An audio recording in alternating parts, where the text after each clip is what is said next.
حجاز کے کسی علاقے میں ایک خاموش اور تاریک رات تھی۔ یہ ذی الحج کے مہینے کی کوئی رات ہوگی۔ ہر طرف خاموشی اور سکوت چھائی ہوئی تھی۔ اللہ کے نبی حضرت ابراہیم علیہ السلام گہری نیند میں تھے کہ آپ کو ایک خواب آیا کہ جس طرح جانوروں کو ذبح کیا جاتا ہے بالکل اسی طرح آپ اپنے بیٹے اسماعیل کو ذبح کر رہے ہیں۔ آپ گھبرا کر اٹھ بیٹھے اور آپ پر لرزہ طاری ہو گیا۔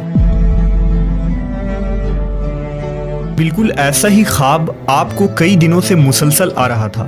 ابراہیم علیہ السلام کو اب یقین ہو چکا تھا کہ اللہ رب العزت انہیں کسی بڑے امتحان سے گزارنا چاہتے ہیں، اور وہ ایسی سخت آزمائش تھی جو کوئی باپ اپنے بیٹے کے متعلق وہم و گمان میں بھی نہیں لا سکتا۔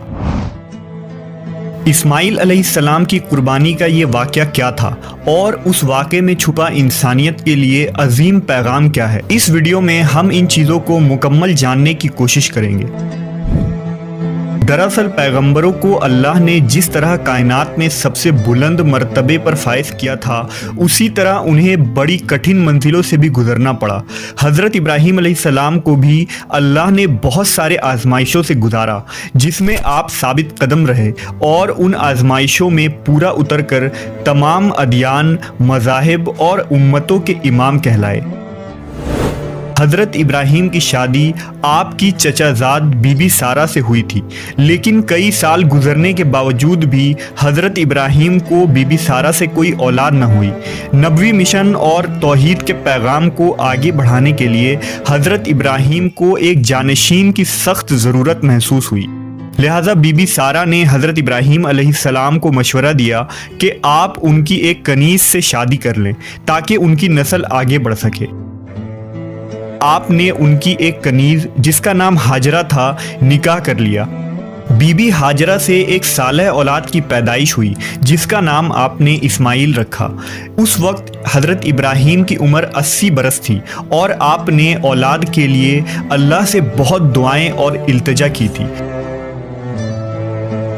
حضرت ابراہیم علیہ السلام نے حضرت اسماعیل کو بہت ناز و نیاز سے پالا اور ان سے بے پناہ محبت تھی۔ اللہ نے حضرت ابراہیم کو حکم دیا کہ آپ اپنی بیوی ہاجرہ اور بیٹے اسماعیل کو عرب کے جنوب میں گرم صحرا کے درمیان چھوڑ دیں۔ لہٰذا آپ نے بی بی ہاجرہ اور حضرت اسماعیل کو مکہ میں چھوڑ دیا جہاں آپ ہمیشہ شام سے آیا کرتے اور اپنی بیوی بچے سے مل کر واپس چلے جاتے۔ اس طرح 13 سال کا طویل عرصہ گزر گیا اور حضرت اسماعیل علیہ السلام مکہ کی مقدس فضاؤں میں آب زمزم پی کر اور بی بی ہاجرہ کی آغوش میں تربیت پا کر خوبصورت جوان کی شکل میں کچھ بڑے ہو گئے۔ لہٰذا اللہ تبارک و تعالیٰ نے حضرت ابراہیم علیہ السلام کو آزمانے کا ارادہ کیا۔ آپ کو مسلسل 3 دن یہ خواب آیا کہ آپ اپنے بیٹے اسماعیل کو ذبح کر رہے ہیں۔ حضرت ابراہیم بہت پریشان ہوئے۔ آپ پر واضح وحی آ گئی کہ آپ اپنے جس اولاد کو اس قدر محبت کرتے ہیں اسے اللہ کی راہ میں قربان کرنا ہوگا۔ یہ ایک بہت بڑا امتحان تھا۔ حضرت اسماعیل آپ کے ایک لوتے بیٹے تھے۔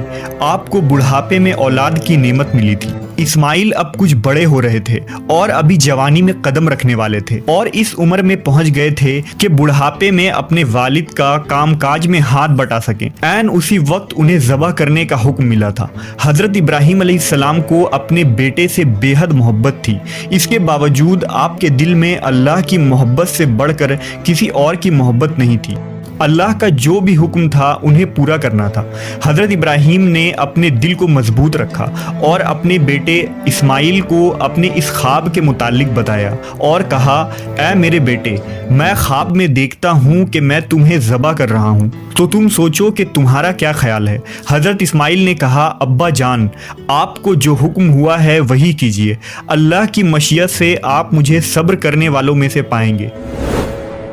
لہٰذا اگلی صبح آپ بی بی ہاجرہ کے پاس تشریف لے گئے اور انہیں حکم دیا کہ اسماعیل کو نہلا دھلا کر خوشبو لگاؤ اور تیار کرو۔